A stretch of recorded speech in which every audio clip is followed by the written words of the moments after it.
Or I'm going to take one part of Filipino martial arts, which we call sectoring. Sectoring is just a way to be able to see where your hands can go. It doesn't have to be in this particular manner.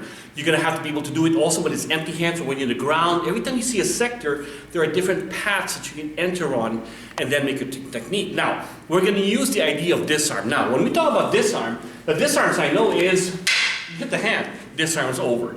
That's a disarm. Disarm to me is, this arm, that eyeball, this leg.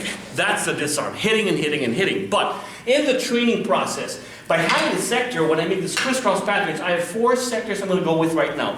4 simple sectors. Just because as a training tool, you start to see sectors. Sectors give you an idea of a path, and each path that you take creates new sectors. So, the first one you enter through here, I see the sector here, a sector here, a sector in here. When I enter here, I can see the striking incoming through. That's the choice I've come, which is going over in this sector. I strike as you're doing. Remember, the initial one is to strike the hand. That's over. He'll probably drop it, and if he drops it, what do?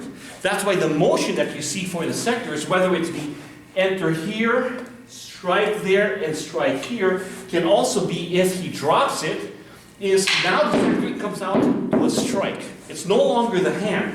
You see, when you see the sectors here, that's a target. That's nothing more than a target to hit for.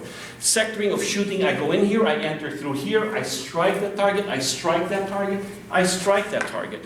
If I go to the second test, another sector that's right on top here, if I happen to enter through that, I can have this target and hit there. If I come to the outside, this sector target is given, and if I happen to be on this area here where I go from the backhand, that's a sector. Not the technique. The technique is to hit. Nobody will allow you to get in there. But as we show with the progression, whether it's knife or empty hands, sometimes you may not have a stick, and where I'm in here, I see sectors also in the grab. Or if I'm in here, I get out here, I get the sectoring. Because I'm so used to these sectors now with fields, I know where to enter and where to exit.